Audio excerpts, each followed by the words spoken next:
معماران و ساختمانچیان را پیوندگر عصرهای و نسل‌ها میگویند. سلام تماشابینان عزیز تلویزیون تاجیکستان. برنامه صحابی معمار است پیشنهادتان از تلویزیون تاجیکستان. سمت معماری و شهرسازی تحت تاثیر عامل‌های گوناگون از جمله مشکلات اکولوژی، تاثیر آب و اقلیم، برای شرح و توضیح مسائل مذکور به استودیوی تلویزیون تاجیکستان دعوت شدند مسئولین کمیته معماری و ساختمان نزد حکومت جمهوری تاجیکستان مرادبک سلاموف و محمد نرزولویف. کمیته معماری و ساختمان نزد حکومت جمهوری تاجیکستان به صفت یک نهاد دخلدار ساحه چی وکالت‌های خاص را دارا میباشد؟ کمیته معماری و ساختمان نزد حکومت جمهوری تاجیکستان همچون مقام وکالتدار دولتی سیاست یگانه ساحه شهرسازی را در قلمرو جمهوری تاجیکستان پیش میبرد. ساحه شهرسازی نیز همچون دیگر ساحه‌ها تنظیم معیاری را طلب میکند و در رابطه با آن که در سال 2024 از جانب جناب بیولی اساسگزار صلح و وحدت ملی پیشوای ملت محترم امام رحمان سال معرفت حقوق اعلان گردیده است.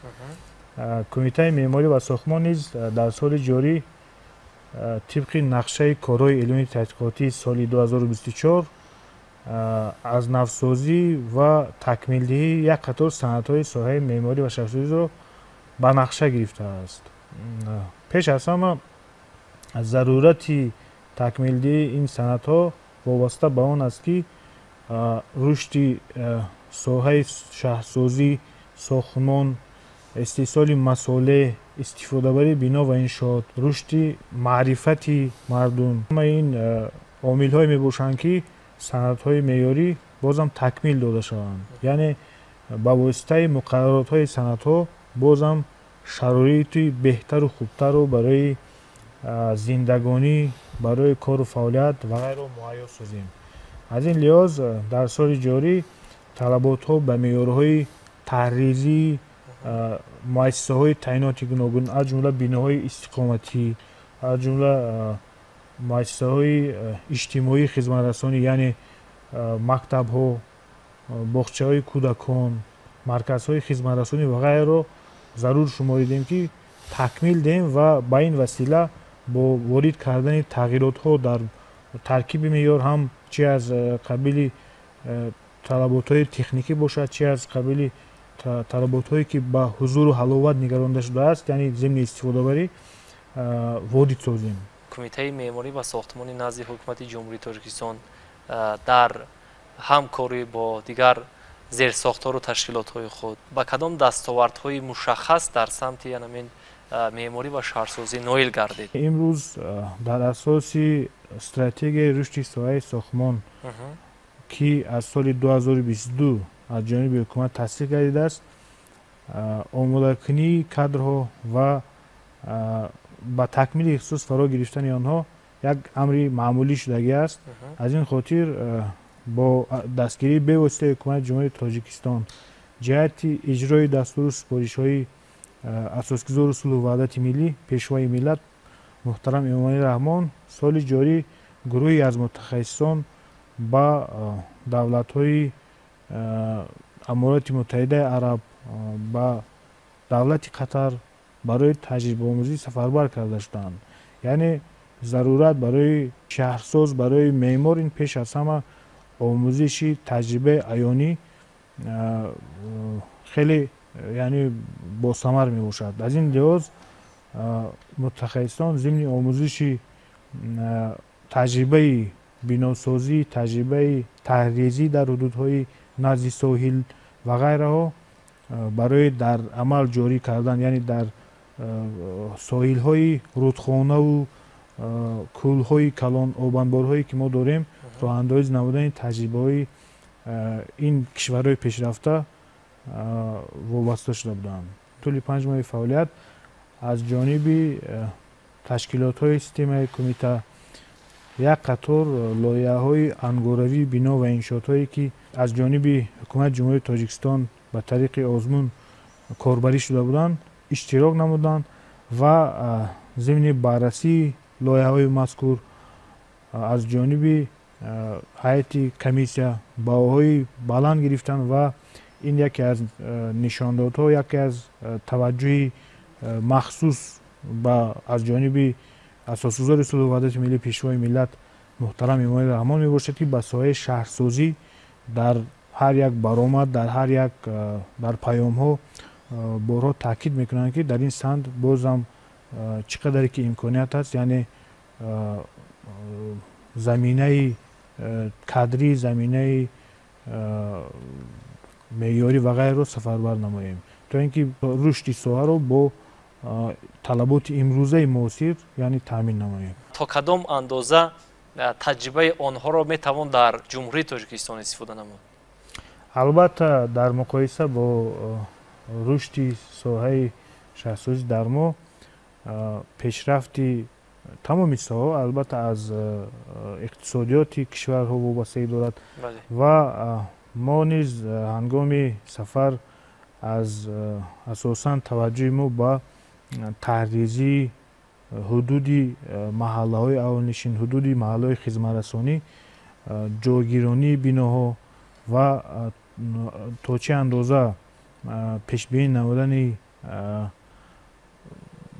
خدمترسانی تشکیلات های اجتماعی یعنی مؤسسات های اجتماعی و غیره بود که هنگام بازدید از این تجربه با آنها ما به خود مثال های مشخص رو از خود کردیم و ضمن دسترس نمودن سند های لایحه‌ای آنها و سند های معیاری آنها به خود یک نقشه معین رو گرفتیم که پیش از همه این عین زمان از جانب ساختارهای کمیته با دستور حکومت جمهوری تاجیکستان تحریزی حدود ساحل دریای سیر یعنی طبق پروتکل مجلس حکومت سپاری شده است و امروز از جانب تشکیلات های سیستم کمیته تحریزی این ساحل های دریای سیر و منطقه هایی که نزد ساحل ها هستند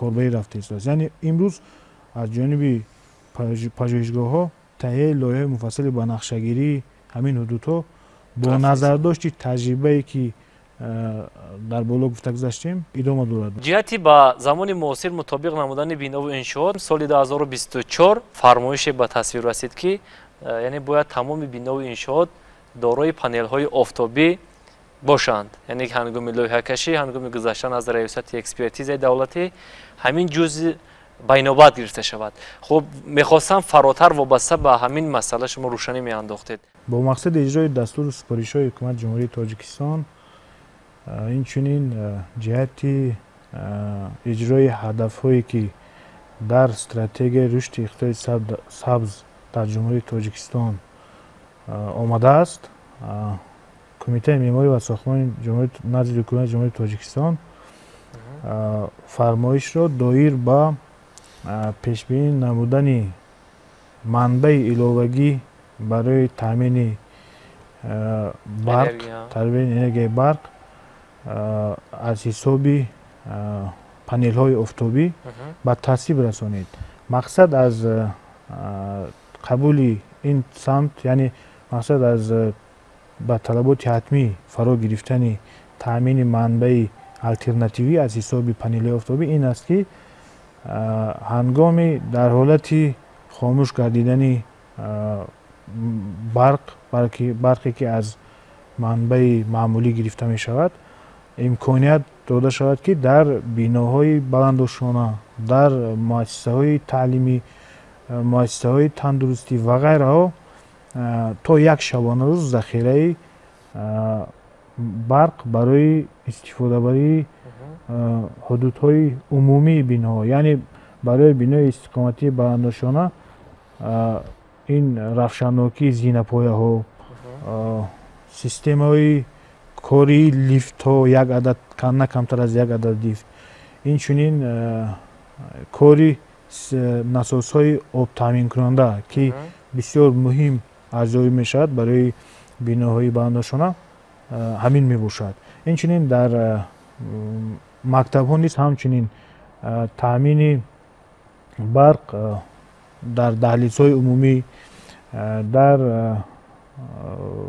همچنین در نسازهای پایگاه‌های آبکشی و غیره جهتی استفاده بری هنگام منبع برق اساسی میباشد. البته این تجربه در تمام کشورهای دنیا راه اندازی گردیده است. نوبسته از تامین‌ناکی از دلخواه منبع برقی، تمام بنا انشاءات‌ها این طلبات معیاری، اصلا این طلبات معیاری است که بناها منبع علاوه‌ای تامین برق، تامین انرژی گرمی، تامین آب و غیره داشته باشند. البته امروز در بناها و انشاءات‌ها برای تامین آب ذخیره‌های با گنجایش گوناگون پیش بینی کرده میشن. برای برق نیز همچنین به همین خاطر جهت اجرای همین سمت اینچنین راه اندازی نمودن هدف‌هایی که در استراتژی اقتصادی سبز گذاشته شده است، قرار مذکور یعنی فرمایش مذکور قبول کرده شده است. محمد نرزولوف همچون سردور شعبه لوحه‌کشی جمعیت سهامی کشاده شهرآفر می‌گفتید که امروز فعالیت جمعیت سهامی کشاده شهرآفر در سمت تامین نمودن ساحه معماری و شهرسازی جمهوری تاجیکستان خب و چی روانه کرده شده است و عموما در 5 ماهه اولی سال 2024 خب چی کارها را به انجام رسانیدید؟ کدام لایحه ها را، کدام نقشه های مفصلی به نقشه‌گیری را شما طرح‌ریزی نمودید؟ از جانب جمعیت سهامی شده شهرآفر کمیته ساختمان معماری نزد حکومت جمهوری تاجیکستان لایحه‌های مفصل به نقشه‌گیری مرکز ناحیه‌های اشکاشیم، بلجوان، وخش، دوستی، خوالینگ، جایهون، رشتقلا، مرکز شهر نورک، ترسنزاده، لیوکند تهیه گردیده و مقامات اجرایی حاکمیت دولتی شهر و ناحیه‌های مذکور سپرده گردیدند. عین زمان تهیه لایحه‌های مفصل به نقشه‌گیری در مرکز شهر و ناحیه‌های پنجکین، بوستان، شغنان، شهرک سامانیان ناحیه رودکی و قسمت‌های علاهیده شهر باختر و وحدت ادامه دارند. جمعیت سهامی کشاده و فعالیت لایحه‌کشی بناهای استخامتی مشغولند. کارخانه واحد دولتی پژوهشگاه علمی و تحقیقاتی ساختمان و معماری در همین 5 ماهه اولی سال 2024 چی لایحه ها، چی نقشه های مفصلی با نقشه گیری و اینچنین در آماده کردن حجت های معماری و شهرسازی کدام کارهای مشخص را به انجام رسانید؟ از جانب کارخانه واحد دولتی پژوهشگاه علمی تحقیقاتی ساختمان و معماری در 5 ماه سال 2024 موافق به نقشه کارهای علمی تحقیقاتی کمیته چخیلی که قید کرده گذاشتیم کارکرد 10 نامگوی صنعت‌های معیاری در اجرایش می باشد. تا امروز از جانب متخصصان پژوهشگاه با جلب سابقه‌داران ساحه حدود 5 عدد صنعت‌های معیاری مکمل گردانیده شدند که در آن طلبات‌های اساسی برای طرح‌ریزی بنا و انشاءات‌های تعییناتی گوناگون آورده شدند. همزمان در متخصصان کارخانه در به تهیه لایحه‌های بنا و انشاءات سر و کار دارند که سال جاری 8 عدد لایحه کاری و زیاده از 20 عدد لایحه انگاروی بنا و انشاءات مورد کارکرد قرار داده شد. مهمترین از همش این بود که در سال جاری ماه فوریه لایحه مفصلی با نقشه‌گیری که از جانب پژوهشگاه علمی تحقیقاتی ساختمان و معماری از جانب اساسگزار صلح و وحدت ملی پیشوای ملت پرزیدنت جمهوری تاجیکستان محترم امامعلی رحمان بهای بلند داده شد و عین زمان روی این نقشه متخصصان برای مکمل گردانی آن کار کرده ایستادند. لایحه مذکور خیابان سعدی شیرازی را در بر میگیرد که از خیابان نعمت قروبویف سر کرده تا کوچه باباجان غفوروف به انجام میرسد. لایحه مذکور با سپارش مقامات اجرایی کمیته دولتی شهر دوشنبه کارکرد کرده شده است. اساساً توجه اساسی داده شده است در اینجا با بنا و انشاءات هایی که علاقه مهلت معیاری استفاده آنها علاقه گذشته است و ضرورت برای بازبینی و کارکرد آن پیش آمده. توجه اساسی پیش از همه داده شد با بناهایی که در آشیانه‌های پایانی مجموع خدمت‌رسانی، مؤسسه‌های خدمت‌رسانی به اهالی را دارا می‌باشند. یعنی امروز дар самти шаҳрсозӣ чӣ хеле кадом бино ва иншоотое ки таҳризӣ карда мешавад дар ошёнаҳои поёнии он дар ошёнаҳои зерзаминӣ ба таври самаранок, яъне бо мақсади самаранок истифодабарии ҳудуди маҳаллаҳои аҳолинишин муассисаҳои хизматрасонӣ пешбинӣ карда мешаванд. чӣ хеле ки дар нақша мебинед, дар ин ҳудуд пас аз бартараф намудани биноҳои 2, 3, 4 ошёнае ки аллакай солҳои зиёд хизмат расонидаанд, биноҳои хуштару замонавӣ ҷавобгӯ ба талаботи муосири шаҳрсозӣ пешбинӣ карда шудаанд. дар байни онҳо гулгаштҳо, ҷои истироҳати калонсолон, майдончаҳои варзишӣ ва ғайра пешбинӣ гардидааст. чӣ хеле ки мебинед, дар бомҳои бино террасаҳо пешбинӣ шудааст ки барои бозам самаранок истифода бурдани ин ҳудудҳо пешбинӣ мегардад.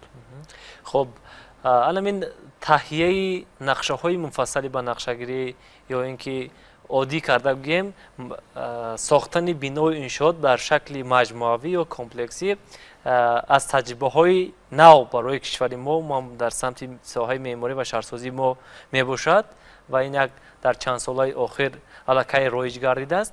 хуб, яъне ки тибқи талабот бояд анамон нақшаи муфассали ба нақшагирӣ дорои иншоот ё ин ки инфрасохтори зарурӣ бошад, яъне ки дар баробари биноҳои баландошёна инчунин дигар нави бинои иншоот дар баробари муассисаҳо, кӯдакистон ва инчунин дигар марказҳои саломатӣ ва дигар майдонҳои масалан истироҳат барои калонсолон, кӯдакон ё ки варзишгоҳҳо пешбинӣ карда шуда бошад. хуб, тибқи анамин талабот дар анамин хиёбони Саъди Шерозӣ, яъне дар амин лоиҳаи шумо оё анамин унсурҳо ба инобат гирифта шудааст ва масоҳати умумии анамин нақшаи таҳия кардаи шумо чӣ қадарро ташкил медиҳад?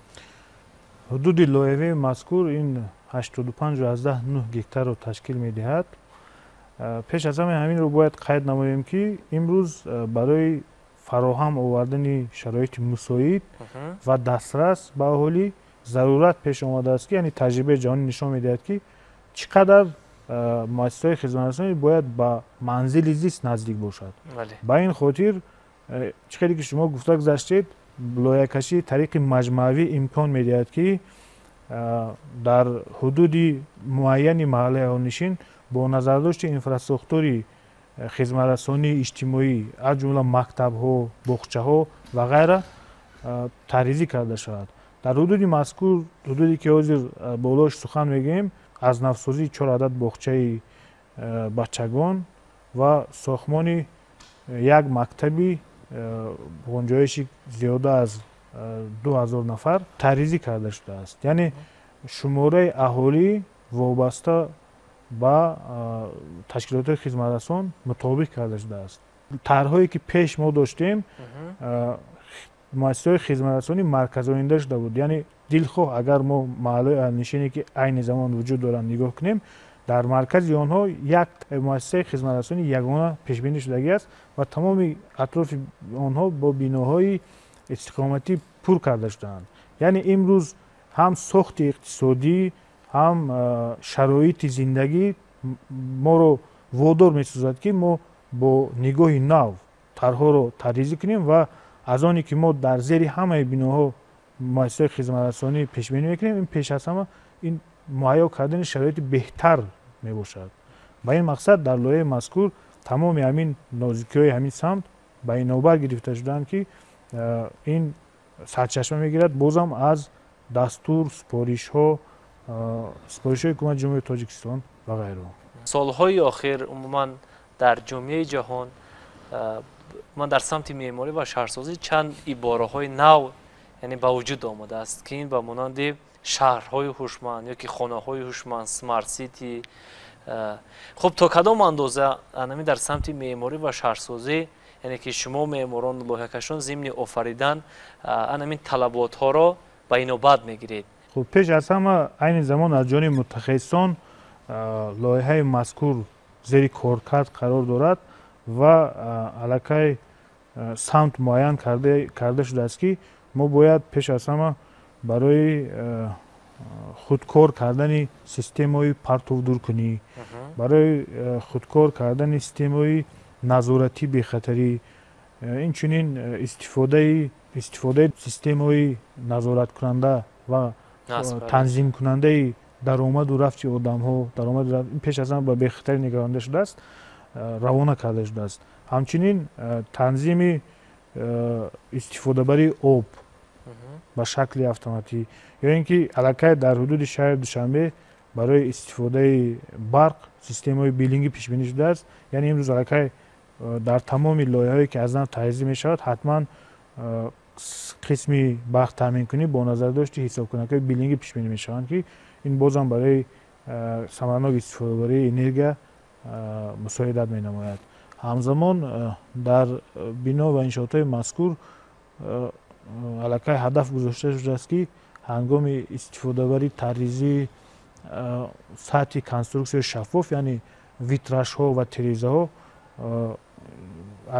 از شیشه های استفاده برده شوند که آنها انرژی روشنی رو به انرژی گرم یا به انرژی گرمی یا اینکه به انرژی خنک کرده تبدیل دهنده می‌باشند. یعنی تا این اندازه کارکردها هستند. این البته وابستگی دارد در روند اجرایش، یعنی بازم مکمل در ضمن مکمل کردن لایحه کارکرد می‌شود. یعنی حاضر این لایحه در سطح لایحه انگاروی پیش بینی کرده شده است و همه این جنبه‌ها زیر آموزش قرار دارد. کمیته معماری و ساختمانی نزد حکومت جمهوری تاجیکستان تا کدام اندازه با یعنی بی‌خطری لایحه‌های ساختمانی کفالت می‌دهد؟ کارخانه واحد دولتی پژوهشگاه علمی تحقیقاتی و ساختمان کدام کارهای مشخص را به انجام می‌رساند؟ خب وظیفه آزمایشگاه از چی عبارت است؟ پیش از همه آزمایشگاهی که در نزد پژوهشگاه فعالیت می‌نماید، فعالیت آن به آن نگرانده شده است که موادهایی که در ساختمان‌ها استفاده برده می‌شوند با آزمایش صفت فرا گرفته شوند. باید قید نمود که موافق با معلومات نامگوی سندهای عمل کننده ساحه شهرسازی امروز 974 سند استاندارد دولتی است که ترتیب گذرانده این سنجش و طلبات با مواد و مسائل را معین می‌سازد. و این خاطر هنگامی با میدان ساختمان وارد شدن مسائل‌های ساختمانی حتما از جانب آزمایشگاه مختلف صفت آنها سنجیده می‌شود و تنها پس از دسترس نمودن پروتکلی سنجش که با استاندارد جوابگو بودن یا نبودن رو انعکاس می‌کند با استفاده بر آن راه داده می‌شود. آزمایشگاه ما نیز در زیاده از 100 انشاءات‌های حدود جمهوری تاجیکستان از جمله شماره زیادی انشاءات‌ها در شهر دوشنبه را زیر سنجش صفت مسائل قرار دادند. پژوهشگاه همچون تشکیلات خدمترسان در اساس مراجعت فرمایشگران پودرچیان با کاری مذکور فرا گرفته می شود. من سالهای آینده سمت معماری و شهرسازی جمهوری تاجیکستان را چی نوگانی‌ها و چی پیشرفت‌های نو انتظار است؟ موافق با نقشه چاره‌بینی‌هایی که در استراتژی رشد ساحه ساختمان آورده شده است، پیش از همه دورنمای پیشرفت ساحه این نگراننده شده است با فرا گرفتن تمام حدود جمهوری با نقشه‌های گنرالی و نقشه‌های مفصل با نقشه‌گیری میباشد. یعنی مهلت تطبیق هدف‌های مذکور تا 2030 پیش بینی کرده شده است. از جانب جمعیت اسلامی کشاده شهروفر همه ساله نقشه‌های معینی شهر و ناحیه‌ها بازبینی و از نو تهیه کرده می‌شوند که این اجرایشی هدفی یکی از هدف‌های استراتژی میباشد. سمت دیگری که تنظیم رو طلب می‌نماید این ساده نمودن سمت پیشبرد فعالیت شهرسازی در جمهوری میباشد که ضمن کارکرد لایحه ضمن فعالیت ساختمانی ضرورت آن حاضر عین زمان گذرانده می‌شود. یعنی رسمیت‌های مأموری کم نمودن رسمیت‌های مأموری همزمان تامین نمودن صفتی ضروری که باید در لازم باشد. این چنین سمت دیگر این آماده سازی کادرهای ساحه معماران مهندسان همچنین مکمل نمودن یعنی فضای بنیاد نمودن فضای علمی در ساحه مذکور در سمت مذکور می باشد که اطراف این کمیته البته فعالیت نموده ایستاده است و سال جاری سال گذشته در نزد تمام پژوهشگاه‌های لایحه‌کشی کافدرهای مخصوص کشوده شد، تجهیزات شد که من بعد متخصصانی که در دانشگاه تکنیکی تاجیکستان در رشته مذکور تعلیم میگیرند تمام خط کنندگان و دیگر مؤثرین سمت مذکور ساحه شهرسازی و ساختمان تجربه آموزی خود را در پژوهشگاه‌های لایحه‌کشی و ساختارهای کمیته عملی نموده ایستادند. тамошобинони азиз бори дигар ёдовар мешавем ки имрӯз дар барномаи меъмор иштирок доштанд директори корхонаи воҳиди давлатии пажӯҳишгоҳи илмию тадқиқотии сохтмон ва меъморӣ Муродбек Саломов ва садори шӯъбаи лоиҳакашии ҷамъияти соҳамии кушодаи Шаҳрофар Муҳаммад Нарзуллоев. Шаҳрҳо умуман давлатҳо дар натиҷаи заҳмати зеҳнию ҷисмонии инсон рушд менамоянд ва ҳамин гуна шароити фароҳам барои зиндагии дуруст ва инчунин барои зиндагии бо ҳузуру ҳаловати тамоми мардум яке аз вазифаҳои асосии масъулини соҳаи меъморӣ ва сохтмон ба ҳисоб меравад.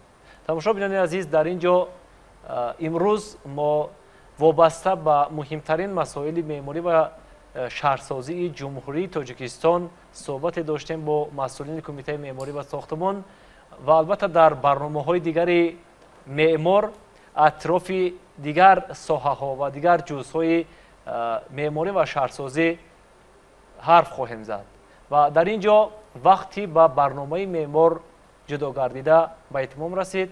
худ ва наздиконатонро эҳтиёт кунед то барномаҳои дигар.